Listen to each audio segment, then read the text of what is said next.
नमस्कार जय जगन्नाथ। आज 9 फेब्रुआरी सोमवार। आज दिन किसी देश और राज्यर किसी गुरुत्वपूर्ण खबर रही। वीडियो को संपूर्ण देखंतु जहाँ द्वारा आपण संपूर्ण सूचना पाई परिबे एवं वीडियो को लाइक और सहित चैनल को सब्सक्राइब रखंतु जहाँ द्वारा आपण एई भली लेटेस्ट न्यूज बेटे प्रतिदिन सर्वप्रथम पाई परिबे। तो आसंतु संपूर्ण खबर उपरे नजर पकेबा। प्रथम सूचना मिली चाषी को मिलनी टोकन।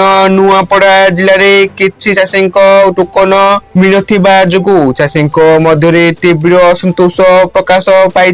तेणु नुआपड़ा जिले में 77 मंडी द्वारा धान संग्रह प्रक्रिया 51,400 चाषी ठारू 25,24,000 क्विंटाल धान क्रय पाई टार्गेट थिला। वर्तमान सुधा 48,603 जन चाषी ठारू मोट 24,33,884 क्विंटाल धान संग्रह होईछि। परवर्ती सूचना मिली महानदी जल विवाद मामला आसंता मार्च 14 तारिख को घुंचिला शुणाणी। फेब्रुआरी शेष सप्ताह मार्च प्रथम सप्ताह मध्य स्पॉट विजिट हेब। ट्रिब्यूनाल स्पॉट विजिट करी सारिबा परे मार्च 14 तारिख रे शुणाणी हेब।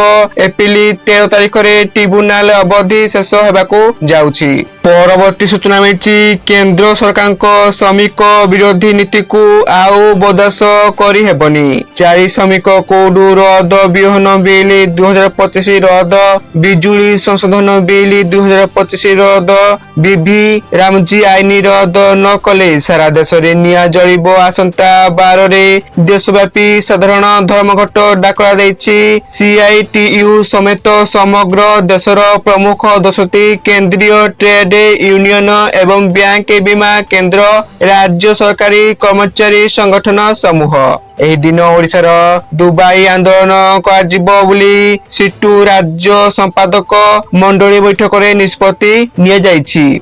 परवर्ती सूचना मिली गत किछि दिन हैला राज्यर तापमात्रा स्वाभाविक को फेरिबारे लागिथिबा बेले रविवार राज्यर राति तापमात्रा पुणी तर को खसिछि। विशेष करी पश्चिम और अभ्यंतर ओडिशार पादस्तर आखिदोसिया तर को खसिछि। उत्तर अभ्यंतरीण ओडिशा समेत उत्तर उपकूल और दक्षिण ओडिशार राति पाद पाखापाखि 2 ରୁ 4 डिग्री जाए तर को खसिछि। परवर्ती सूचना मिली सरकारी कर्मचारी हित एक बड़ निष्पत्ति नहीं सुप्रीम कोर्ट।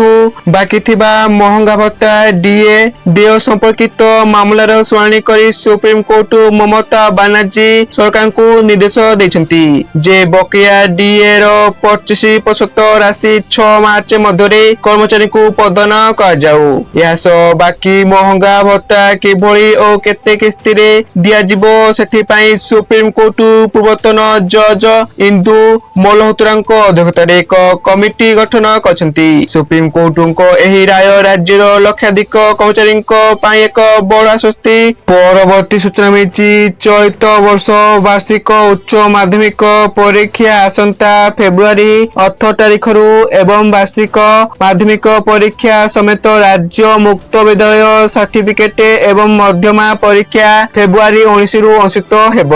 एथि निमते शृंखलित परीक्षा परिचालना ने मुख्य शासन सचिव श्रीमती अनुवर्ग अध्यक्षता करी प्रस्तुतिकर समीक्षा करछंती। परवर्ती सूचना मिली पुणी उपर मुहा सुना और रूपा दर केबे कमुछि तो केबे पुणी बढ़ी जाउछि। आज सुना दर 2890 टंका वृद्धि पाइछि। 10 ग्राम पिछा 24 कैरेट सुनार दाम आज 1,56,750 टंका होइछि। गतकाली एहार दर 1,53,860 टंका रहितिला। सेहिपरि 22 कैरेट सुनार दाम 1,83,700 टंका होइछि। गतकाली 1,81,050 टंका रहितिला। सेहिपरि 22 कैरेट सुना दाम आज 2650 टंका बढ़िछि। अन्यपटे रूपा दर 10,000 टंका वृद्धि पाइछि। रूपा दर गतकाली किलोग्राम पिछा 2,75,000 रहिथिबा बेले आज 10,000 टंका वृद्धि पाई 2,85,000 रे पहुंचिछि। ପରବର୍ତ୍ତୀ ସୂଚନା ମିଳିଛି ସାରା ଦେଶରେ ଲକ୍ଷ ଲକ୍ଷ କେନ୍ଦ୍ର ସରକାରୀ କର୍ମଚାରୀ ଏବଂ ପେନସନଭୋଗୀଙ୍କ ଦୀର୍ଘ ପ୍ରତୀକ୍ଷାର ଅନ୍ତ ଖୁବ ଶୀଘ୍ର ହେବାକୁ ଯାଉଛି। ସରକାର ଅଷ୍ଟମ କେନ୍ଦ୍ରୀୟ ବେତନ କମିଶନର ସରକାରୀ ୱେବସାଇଟକୁ ଲାଇଭ କରି ଦରମା ଗଠନ ପରିବର୍ତ୍ତନ ଏବଂ ବୃଦ୍ଧି ଦିଗରେ ଏକ ପ୍ରମୁଖ ଏବଂ ଠୋସ୍ ପଦକ୍ଷେପ ନେଇଛନ୍ତି। କମିଶନ କେବଳ ୱେବସାଇଟକୁ ଲଞ୍ଚ କରିନାହାନ୍ତି, ବରଂ କର୍ମଚାରୀ ଏବଂ ଅଂଶୀଦାର ମାନଙ୍କୁ ସିଧାସଳଖ ପଚାରି ସ୍ୱଚ୍ଛତା ପ୍ରଦର୍ଶନ କରିଛନ୍ତି ଯେ ସେମାନେ ସେମାନଙ୍କ ଦରମା ଗଠନରେ କଣ ପରିବର୍ତ୍ତନ ଦେଖିବାକୁ ଚାହାନ୍ତି।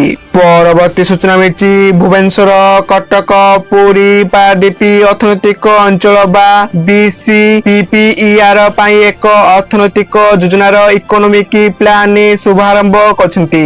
ମୁଖ୍ୟମନ୍ତ୍ରୀ ଶ୍ରୀ ମୋହନ ଚରଣ ମାଝୀ ଏହି ଅର୍ଥନୈତିକ ଯୋଜନାକୁ ନୀତି ଆୟୋଗ ପକ୍ଷରୁ ପ୍ରସ୍ତୁତ କରାଯାଇଛି। ଏହି କାର୍ଯ୍ୟକ୍ରମରେ ନୀତି ଆୟୋଗର ସଦସ୍ୟ ଶ୍ରୀ ରାଜୀବ ଗୌବା ଏବଂ CEO ଶ୍ରୀ BVR ସୁବ୍ରମଣ୍ୟୁ ମଧ୍ୟ ଯୋଗ ଦେଇଛନ୍ତି। ପରବର୍ତ୍ତୀ ସୂଚନା ମିଳିଛି ଗାଡିରେ ପେଟ୍ରୋଲ କିମ୍ବା ଡିଜେଲ ପକାଇବା ପୂର୍ବରୁ ଜାଣିନ୍ତୁ ଦର। ପ୍ରତିଦିନ ତେଲର ନୂଆ ଦର ନିର୍ଦ୍ଧାରଣ କରାଯାଇଥାଏ। ଆଜି ଭୁବନେଶ୍ୱରରେ ପେଟ୍ରୋଲ ଦର 101 ଟଙ୍କା 3 ପଇସା ରହିଥିବା ବେଳେ ଡିଜେଲ ଦାମ ପ୍ରତି ଲିଟର ପିଛା 92 ଟଙ୍କା 60 ପଇସା ରହିଛି। ପରବର୍ତ୍ତୀ ସୂଚନା ମିଳିଛି ବେଙ୍ଗାଲୁରୁ ମୁମ୍ବାଇ ପାଇଁ ପ୍ରିମିୟମ ଟ୍ରେନ ସେବା ଖୁବ ଶୀଘ୍ର ଆରମ୍ଭ ହେବ। ରେଳ ମନ୍ତ୍ରୀ ଅଶ୍ୱିନୀ ବୈଷ୍ଣବ ଶନିବାର ଏହି କଥା କହିଥିଲେ ଯେ ଅଶ୍ୱିନୀ ବୈଷ୍ଣବ କହିଛନ୍ତି ଯେ କର୍ଣ୍ଣାଟକକୁ ଚଳିତ ବର୍ଷର ରେଳୱେ ବଜେଟରେ ରେକର୍ଡ 7,748 କୋଟି ଟଙ୍କା ଆବଣ୍ଟିତ କରାଯାଇଛି। ଏହା କଂଗ୍ରେସର ନେତୃତ୍ୱରେ ସଂଯୁକ୍ତ ପ୍ରଗତିଶୀଳ ଗଠନ UPA ସରକାର ବେଳେ ଆବଣ୍ଟିତ ରାଶି ଠାରୁ 9 ଗୁଣ ଅଧିକ ନେଇ ସୂଚନା ମିଳିଛି। ଏହା ଥିଲା ସମ୍ପୂର୍ଣ୍ଣ ଅପଡେଟ୍। ଆପଣମାନେ ଭିଡିଓକୁ ସମ୍ପୂର୍ଣ୍ଣ ଦେଖିଥିବାରୁ ଆପଣମାନଙ୍କୁ ଧନ୍ୟବାଦ।